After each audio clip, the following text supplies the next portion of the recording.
Hey guys, MrPokke here. Just wanted to quickly touch on another video, this time with regards to every single buffs that we are gonna be getting in version 3.4 in greater details, listing out exactly what I have. I briefly ran through over it and everything you guys have missed in the 3.4 live update, but I just want to give you guys a little bit more of a concise recap in words, as well as what I feel these impacts are going to be happening for the upcoming 3.4 units towards the end, right? So without further ado, let's just jump straight into our very first unit, and that is going to be one of the most popular unit in contention right now, Silver Wolf, right? So you guys have known Silver Wolf for the longest time. Her main issue, especially if you do not have access to the E1, is going to be due to the absurdly slow ultimate uptime. She's not able to get an ultimate turn 1. She has a 3-turn ultimate rotation, especially without tutorial. The buffs only last for the debuffs are not going to be as much as comparable to the other debuffers, such as, for example, Jiao Cypher or even potentially Peta. Well, with this additional buff, that is probably going to change right here, right? So first things first is going to be the skill over here.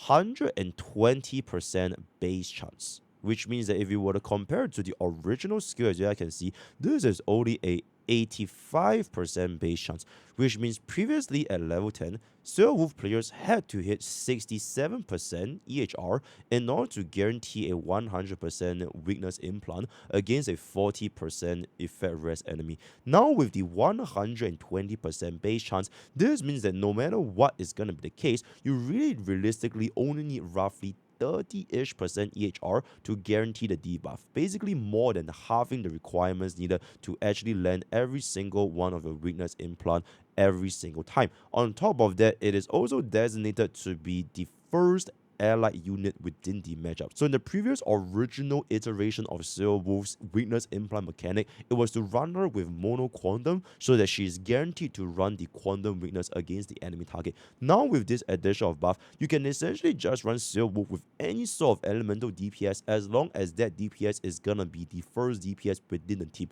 She's probably not still gonna see a lot of play compared to the dual DPS setups where you want both DPS to be on the right element, or if you want to run her in teams such as like DOT or maybe even Super Break, right? So with regards to like hyper carries, such as your, for example, as easiest benefit is going to be Aggro, you are basically going to be guaranteed the lightning weakness implant on top of all the different buffs we're going to be going through with regards to this specific kit, which I think this skill actually has an absolutely insane glow up compared to the older version, right? So besides that, the enemy res is going to be 20% for 3 turns, which it's going to be one additional turn longer. This might be a little bit more impactful to enemies that moves extremely fast, such as, for example, Hule, right? Or even enemies that just take multiple turns at a very fast pace. Maybe this additional 1 turn might change anything. Not that crazy, but it's still a pretty decent quality of life upgrade. And then the res reduction effect will not be triggered if it already has the type weakness. So it is what it is, no other changes. Blah, blah, blah, blah, blah, blah. Non-real change. In addition, 100% base chance to further reduce all type res by 13% for 2 turns. Compared to this over here, this is gonna be 10% for 2 turns. You upgrade the all-type res pen by 3%. So just a very slight numbers increase by 3% is gonna be 3% over here, right? The multiplier is 196%, which is gonna be exactly the same for the old version, right? So that's gonna be that for the skill. I feel that an overall rating, if I were to give this a rating, I'll easily give it like a tier 0.5, perhaps even a tier 0 change, because it fundamentally changes the way you are even going to be constructing a team with Silver, because you are basically going to be guaranteed this weakness implant on top of the damage rest having a little bit higher of a damage, right? So that's going to be that for the skill. And then for the ultimate, as we all know by now, this is one of the biggest selling points in the entire Rise stream. It is going to be an AoE defense break 45% for 3 turns with 120 base chance, 380% multiplier. If you take a look at the ultimate over here at level 10, this is going to be a 100% base chance. So once again, you really only realistically need 30-ish%, 20-ish% EHR to land all of your debuffs. 45% is going to be exact same, multiplier is going to be exact same. So the only thing that changes is basically in additional base chance, so lower EHR requirements, as well as AoE defense break. So just because of the fact that this is AoE, I feel like this shit absolutely changes everything. So insane ultimate, very nice upgrade. And then for the talent, your bugs are going to be 10% attack, 12% defense, and 6% speed. So the original bug is going to be 10% attack, so it's no change. Defense reduction went up by 4% from 8 to 12, and speed reduction is going to remain exactly the same. Every single time implant is 72% base chance. So right now, they also improve 72 all the way up to 100% base chance. So for 100% base chance, the EHR required is going to be roughly 45%, 44%. That should be around the benchmark if you want to make sure that Silverwolf can land every single one of the bugs implant. Within these 3 debuffs, it is not so much about the buffs themselves, but more so the ability to implant more debuffs, especially for Aircron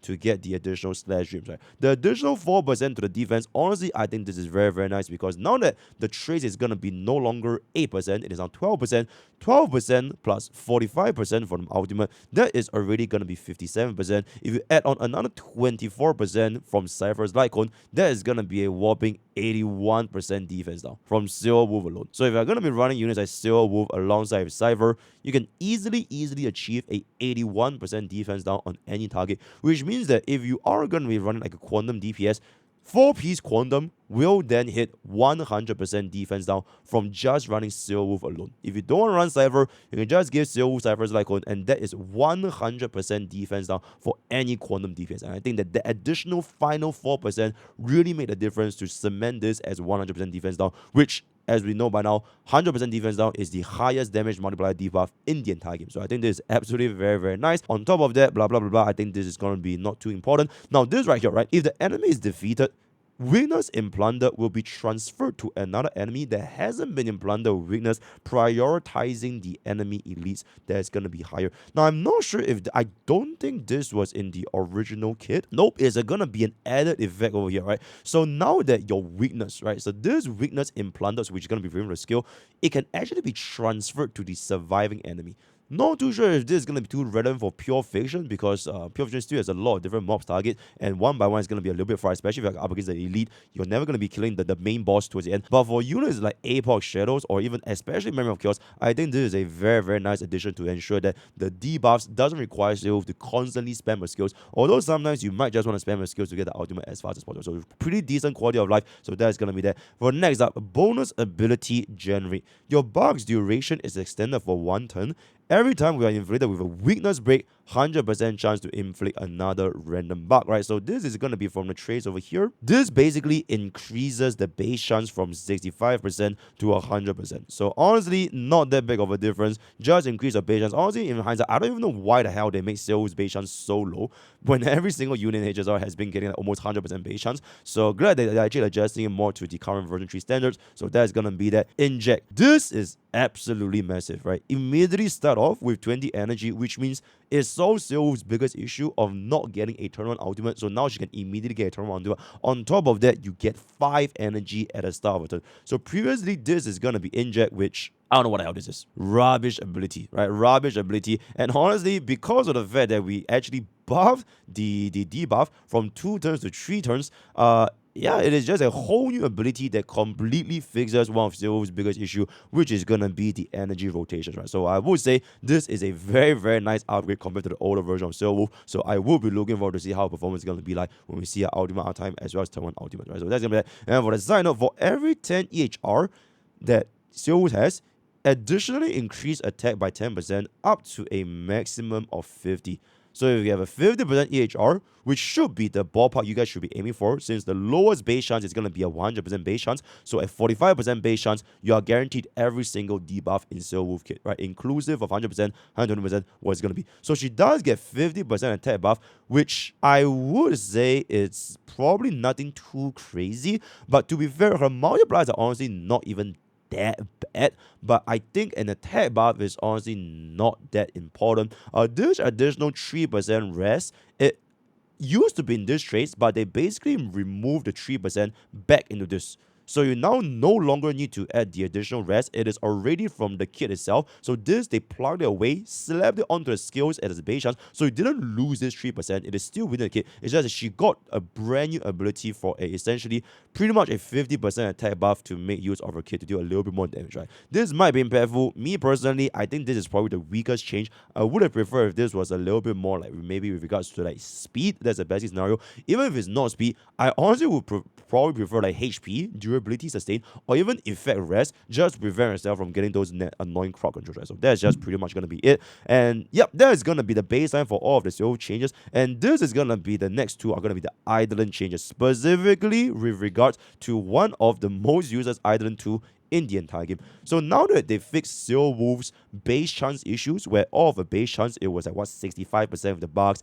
85%, they raised them all the way up to 100% and 120% respectively. This E2 functionally, even at this point of the game, it serves no purpose. No unit in HSR have ever really made use of Silver's E2 because reducing res, even though it reduces your EHR requirements, it is just such a wasted set, especially for an E2. Now this E2 is absolutely insane. 20% damage vulnerability when an enemy target enters the battle. I don't know if this constitutes as a debuff. I'll see how this is like in the early access server, but I think it probably might be.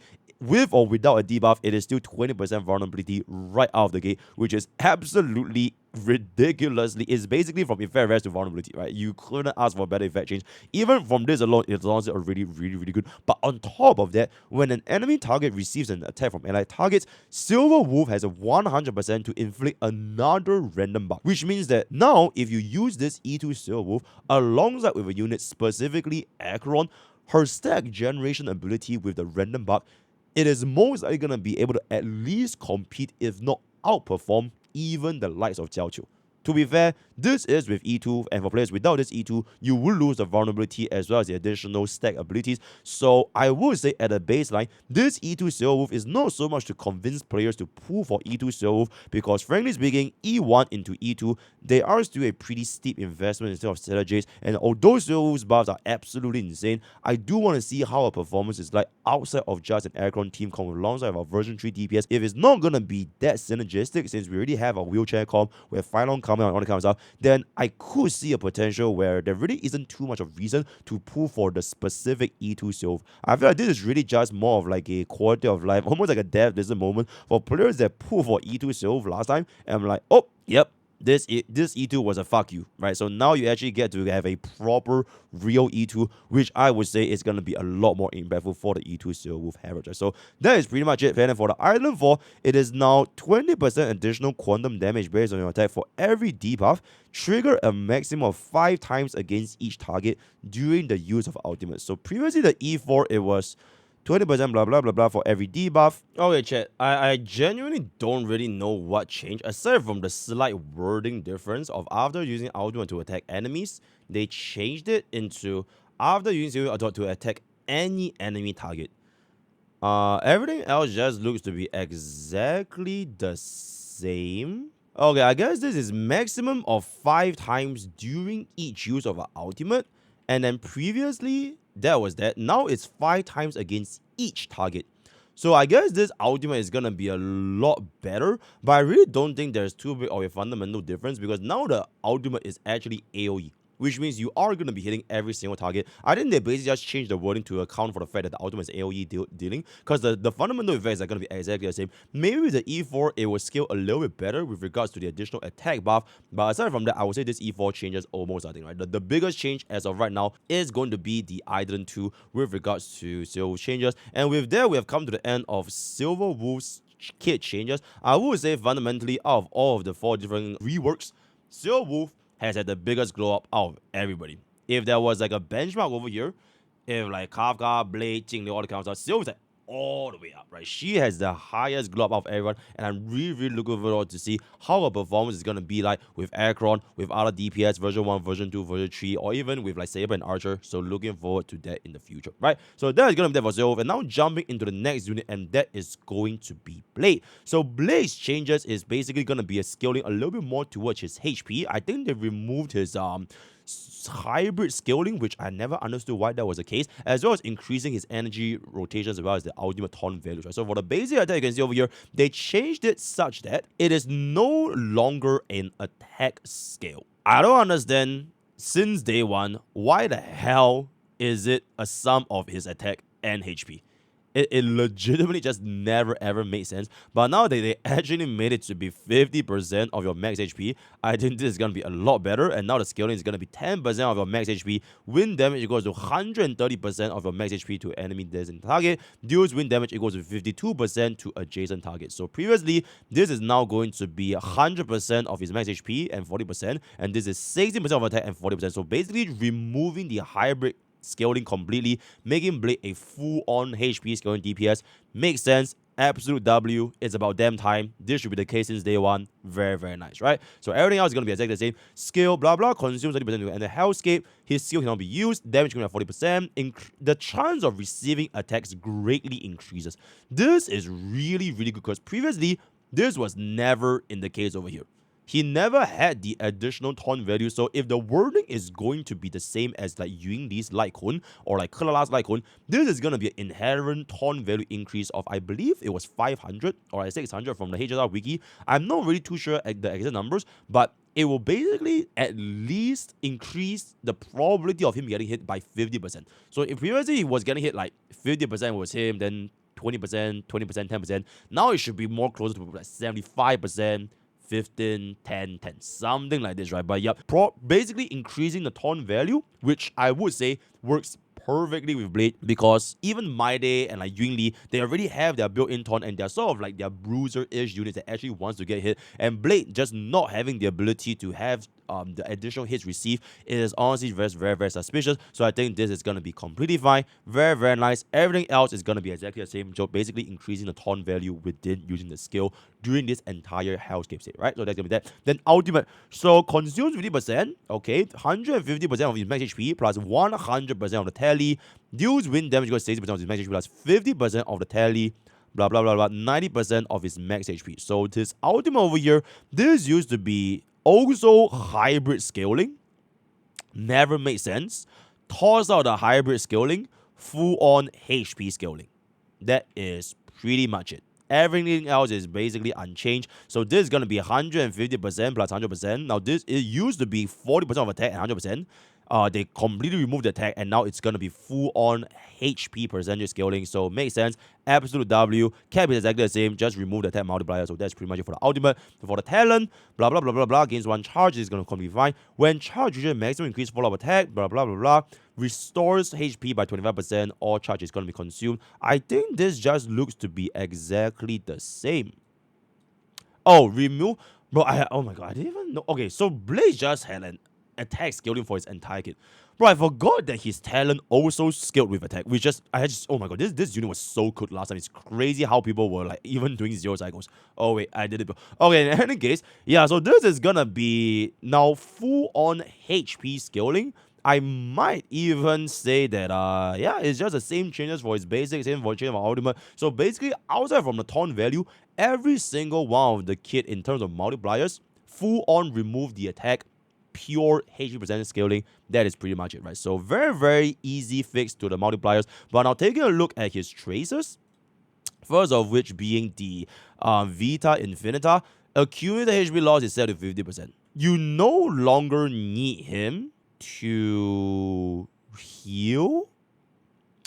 Current HP is at 50 or max. HP restored when receiving healing is 20%. When you use ultimate, total accumulated HP loss will be set to 50%. So I guess this is the bare minimum. In case Blade doesn't have a high enough HP loss, it would at least set this to the bare minimum. And then if you have even more HP, the damage is gone. So it's sort of to set up like a damage floor, if I can say so myself. So that's going to be Vita Infinita. For never-ending deaths, HP restore increased by 20%.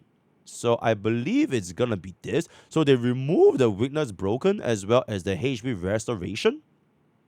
And they basically moved the old Vita Infinita, where this used to be triggering only at 50% or lower. Now they just make it an unconditional 20% additional increased healing without being at less than 50%. After receiving healing, 25% is going to be converted into the ultimate healing. I think this is going to be a very, very nice boost because now you not only gain the health accumulation from losing HP, you also gain the tally from gaining HP from heals. Very, very similar to how My Day's charge mechanics works. So, yep, completely fine. Very big W. And then finally, talent trigger deals 20% more damage and regenerates 15 energy. Previously, it's just 20% multiplier. So, the additional 50 energy is definitely going to be helping out his rotation a lot more frequently. Especially since the ultimate now already has a pure baseline 50% HP tally. So even if you cast your ultimate very frequently, you're not going to be losing that much of damage, right? So overall, very, very nice change to the traces as well. And then for the islands, only for the E1. So this used to be Blade's old E1, and that is going to be...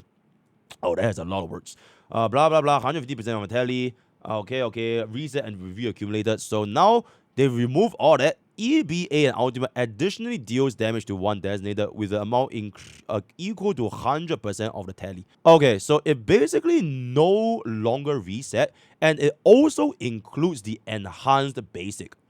So the E1 is going to be offering a lot more value out, extending beyond even the ultimate. So now its enhanced basic and its ultimate would do the additional tally, and this would never reset. So I think this E1, I'm not sure how much bigger of an impact it's going to be, but looking forward to see if this change is going to be, because at least you can toggle, right? I'm not going to be putting for the E1 blade, but yeah, looking forward to see how the change is going to be. But overall, I think this is a pretty decent either one increase. Between this as well as E2 Swerve, I think E2 Swerve just is a little bit more impactful, but to be fair, there's also an Island 2, so that's going to be there. So overall, I would say Blade's changes, majority of it is just fixing his issues of his multipliers are just absolutely garbage, because he used mixed AP as well as, mixed attack as well as HP scaling. Now it's going to be 400 HP, a little bit more of a taunt value, a little bit more of an energy regeneration, making the E1 a little bit stronger, especially for the E1 blade havers.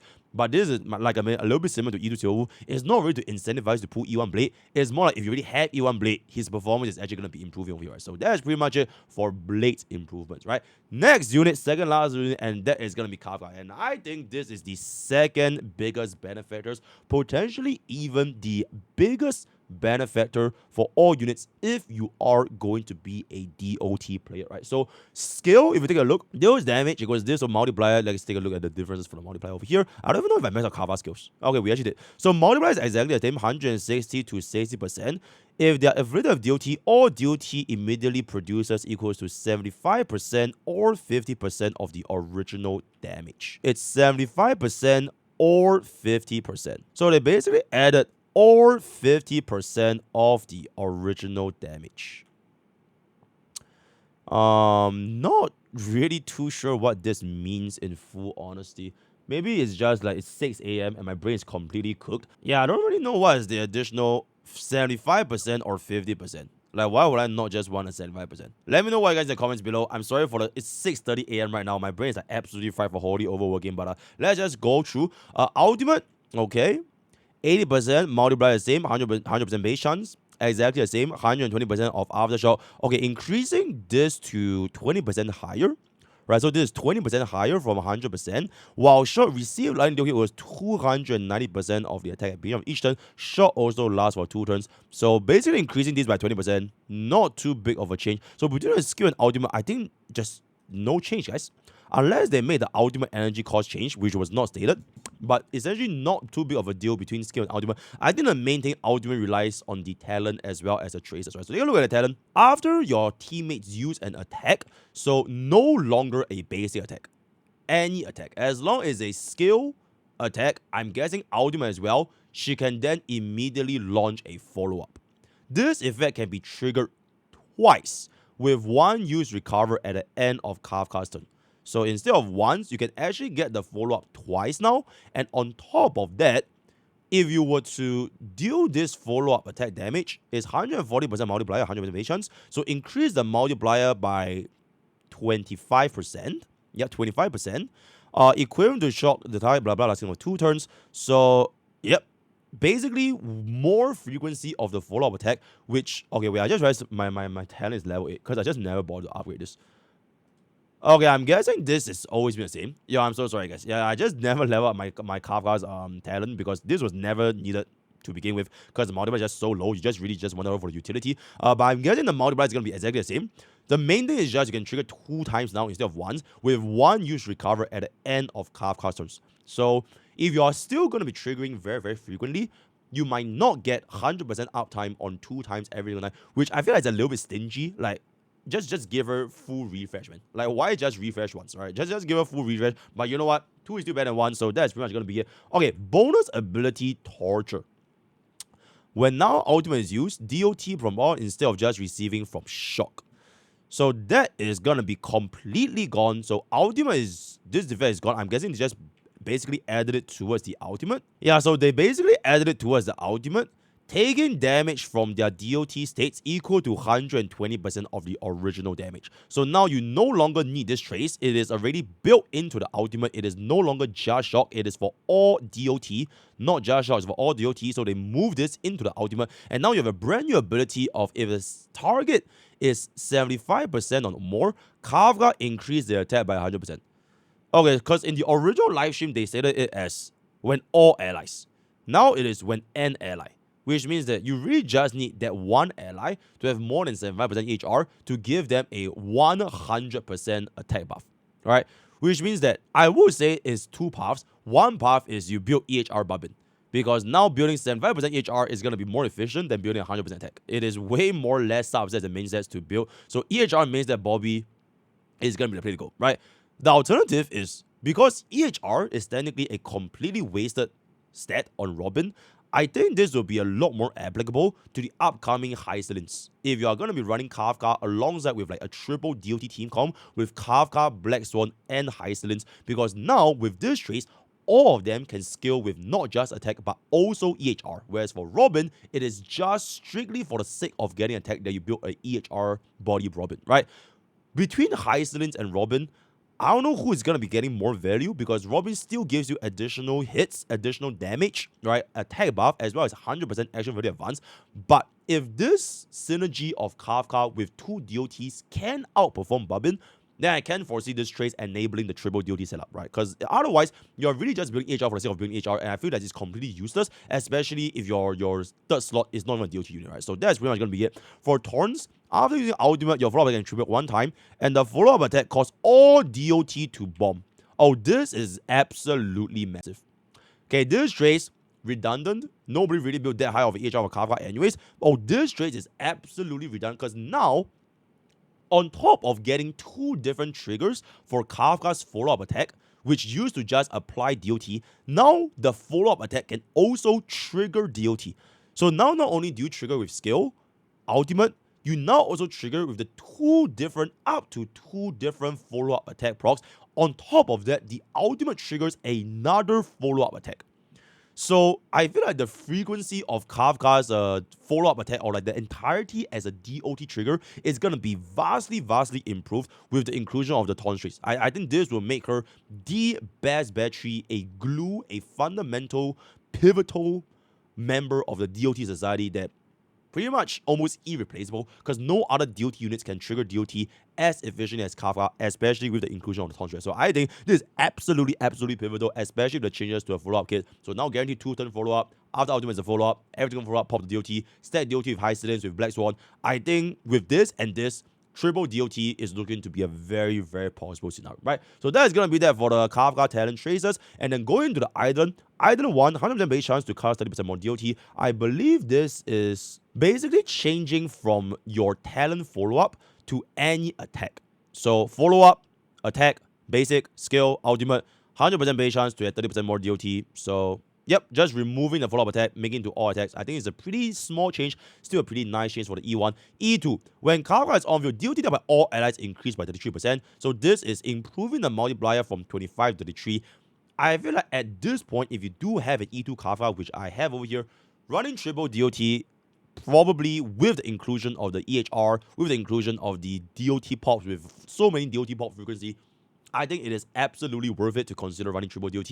As usual, I will let you guys know how the performance is going to be like, especially because we don't really know how Hyselins is, because that's in 3.5, but at least in 3.4, I will probably try a couple of team comps and in early access with Black Swan plus, like, I don't know, Sambo, Jiao Qiu, or like Gwen and Luca, right? So allow you guys see how it's going to be like, but that is pretty much going to be it for Kafka's changes in version 3.4. I would say right now, if you play DOT, this is an absolutely insane change for any DOT mains. I think this is, we are so DO back, especially with Kafka and 3.4. You can consider skipping Phynon, skipping Fate even if you hate Archer, hate Saber, don't get the light cones. and then just slam high slings, because DOT is most likely going to make a very, very massive comeback. I don't know how long the comeback is going to be. I'm not sure how much more attention that the devs are going to place towards DOT itself as a whole, but I think this is absolutely monumental changes for Kafka as well as the entire DOT archetype, right? So that's going to be that. And with that, we have come to our last unit, and that is going to be Jingliu. So in summary, according to the live stream, Jingliu basically changed from an attack scaling DPS into a HP scaling DPS with an almost 100% ultimate uptime, completely removing the possibilities of running outside of spectral transmigration. So taking a look at the more details. So this used to be the old Jingliu over here. So going back into the basic attack, 50% of max HP. So TLDR, she is no longer attack scaling, she is now fully HP scaling. And it's actually a 50% attack to HP 1-to-1 conversion, by the way. In case you guys didn't know, multipliers in HSR is actually way more lenient towards HP compared to attack, because 50% attack is way lower than 50% HP.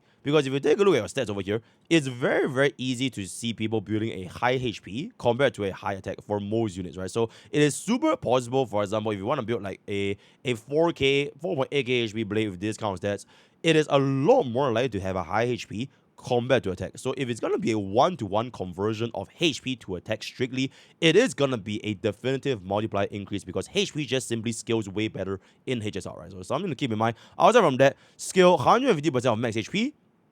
So so this is going to be nerfed a little bit. HP scaling is just way stronger, because even my day's scaling it looks very little, but because of the fact that my day is a HP scaling DPS, it's actually completely fine, right? So they actually tune it down from 200 to 150 to balance out a little bit more. Then the enhanced scale is 150% to 1,075% of the original. So basically changing this into a HP scaling instead of attack scaling, and basically roughly reducing this by 50%. So that's going to be that. Ultimate 180% of attack, 180% of HP plus 90%. Which is going to be roughly, a 50% reduction to the overall multipliers. But basically your skill, basic, ultimate, all of them completely becomes a HP scaling DPS, right?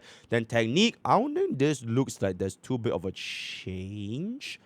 But yeah, basically change this to HP, right? I'm guessing this is the only change, is just changing this to HP instead. Yeah, 15 energy, exactly the same. Yeah, so instead of attack, 80% attack, it is now 80% HP. So that's pretty much it. Main thing is going to be the talent as well as the bonus ability. We're going to come right here. So talent, 2 stacks of synergy, and when you enter, you gain 1 more stack of synergy, right? So this did not happen. When you enter, you only have 2. That's pretty much it. So now you actually enter instantly into 3, right?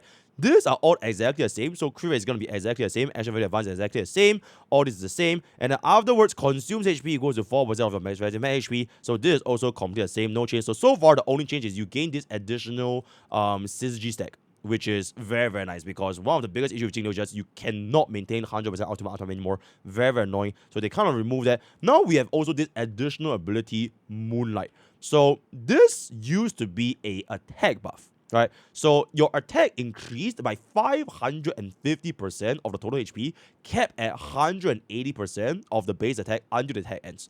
So it just used to be an absolutely massive attack buff for Jingliu, and previously, because of this absolutely insane attack buff, Fall of Aeon was honestly not that good of a replacement of Jingliu, because she already had so much attack and she really was lacking in the damage department. Now they completely removed the attack buff, because number 1, she's now HP scaling DPS. Number 2, they gave her a crit damage buff, which is going to be a lot more universal, stacking up to 220% crit damage. Yep. So you went from a attack buffer with a 50% crit rate. Now you get, in terms of crit, 50% crit rate and 220% crit damage, which is absolutely insane for a baseline benchmark DPS. And then on top of that, you also get up to 4 stacks of synergy, and when your stack becomes 0, blah blah blah blah blah, all that blah blah blah blah.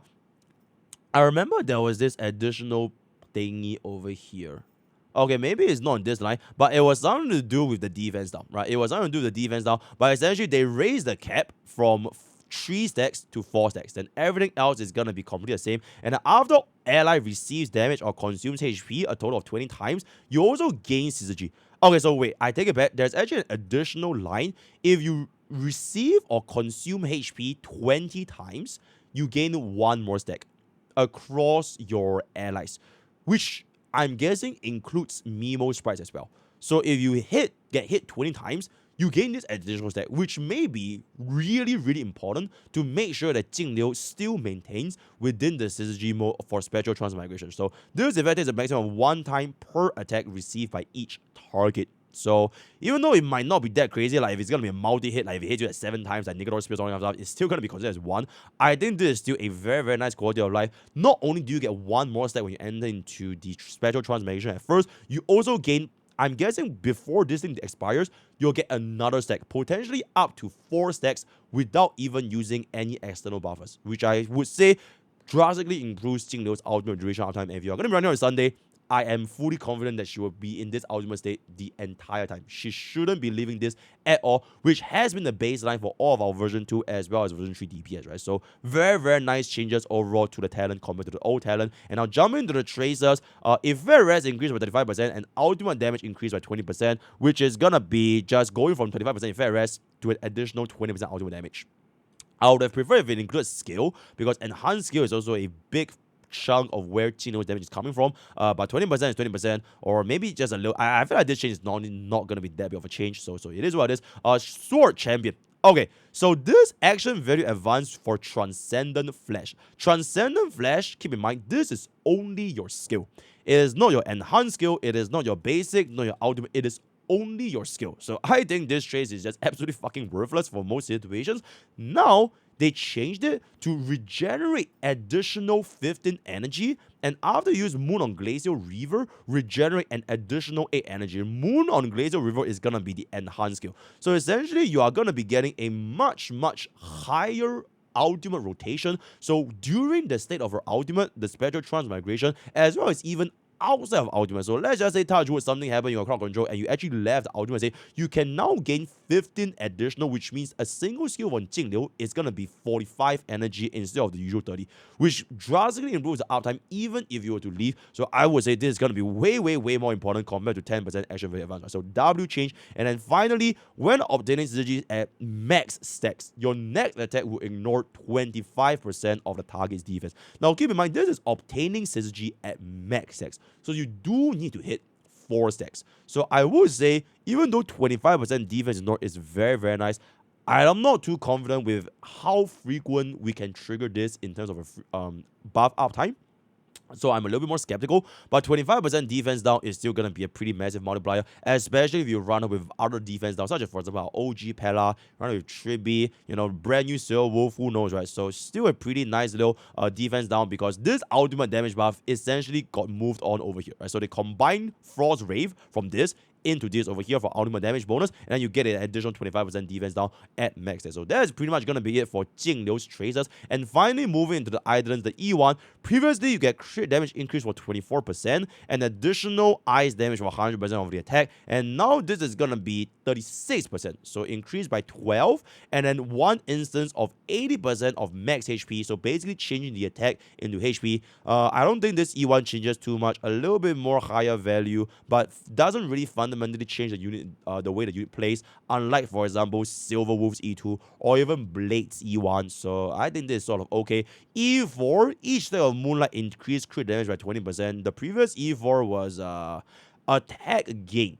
So basically, they removed the attack gain because we already see that the previous buffs, they are gonna be changing from attack into crit damage. Now it is gonna be an additional 20% crit damage buff for each stack of Moonlight. So pretty decent change, also nothing too crazy. And then finally for E6, synergies that increase by 1 obtains 2 stacks of synergy. In Spectral Transmigration, increase Ice Res Pen by 30%. So removes the crit damage buff into Ice Res Pen, which is way more of an important multiplier. Especially you see all of the E6 DPS nowadays, almost every single one of the E6 is res pen, so just to be a little more in line. And then this used to be the baseline E6. So now baseline E6 is going to be 4 stacks instead of 3 stacks. So you basically gain 1 additional stack and you instantly enter into the Spectral Transmigration with 4 instead of 3, right? So right now, pre-buff is you enter with 2. And then with E6, you get 3. Post-buff is you enter with 3, and with E6, you end up with 4. So that is pretty much the changes on top of the Ice Res Pen. I would say overall, I feel that me personally, Jingliu probably felt like the most lackluster unit, because the fundamental changes is basically just shifting her from a attack DPS scaling into HP DPS scaling, right? Everything else, the kit remains almost untouched, aside from the fact that you can now basically include a 100% ultimate art. I'm guessing it should be 100% ultimate art time. Between this and Blade, I'll rank both of them around the same tier. I still would say, after reviewing every single one of these units, for like Jingliu, Silver Wolf, Blade, and Kafka, I think Silver Wolf just vastly outperforms the other three with like no diff whatsoever. For DOD players, I think Kafka is gonna be an excellent addition. The true strength, I would say, after High Ceilings is released, I think we can take a closer look. And then both Jingliu and Blade, they're gonna be a little bit more towards the lower end. Fundamental changes to the kit are not gonna be that big. A little bit more uptime for the ultimate. Improve the DPS multipliers to pure HP scaling for both Blade and Jingliu. I think between Blade and Jingliu might just be a little bit stronger just because you have 100% ultimate uptime. But then again, Blade also has taunt value. So, you know, I'm going to be conservative and say both of them are around the same, right? I know definitively, if I had to rank them, Silver Wolf, Kafka, Blade, Jingliu around this ballpark. And then for Kafka, if you're a DOT main, I think it might be even in the same tier as Silver Wolf himself, right? So those are pretty much going to be my thoughts for the entirety of our patch notes update for every single changes listed in version 3.4. Also, I feel like this is just one way for me to reduce my workload that's going to be coming in the creator server, because now I can actually show you guys exactly what the buffs. So during the showcase itself for the creator server for the upcoming 4 units, I'll just show you guys how they actually play instead of going through this one by one over here. So if you guys need any future videos with regards to the rework for the different 4 units for Silver Wolf, Kafka, Blade, as well as Jingliu, feel free to come back, look at this video, then go back into our creator early access, where I'll be showing you guys the actual clear for the units themselves, right? So that is pretty much it. It is now currently almost 7 a.m. It's the time of this recording. I'm absolutely gassed. So what of the day is gonna be, let me sleep, right? So join Twitch, join YouTube, join Discord, join Twitter, join Game. Use code BOKE for 10% off. Use code BOKE for 10% off. Holy overworking. I love you guys so much. I love my community. Hey, this is our 3.4. It's absolute cinema. Let me know what you guys in the comments below, and I'll see you guys next time.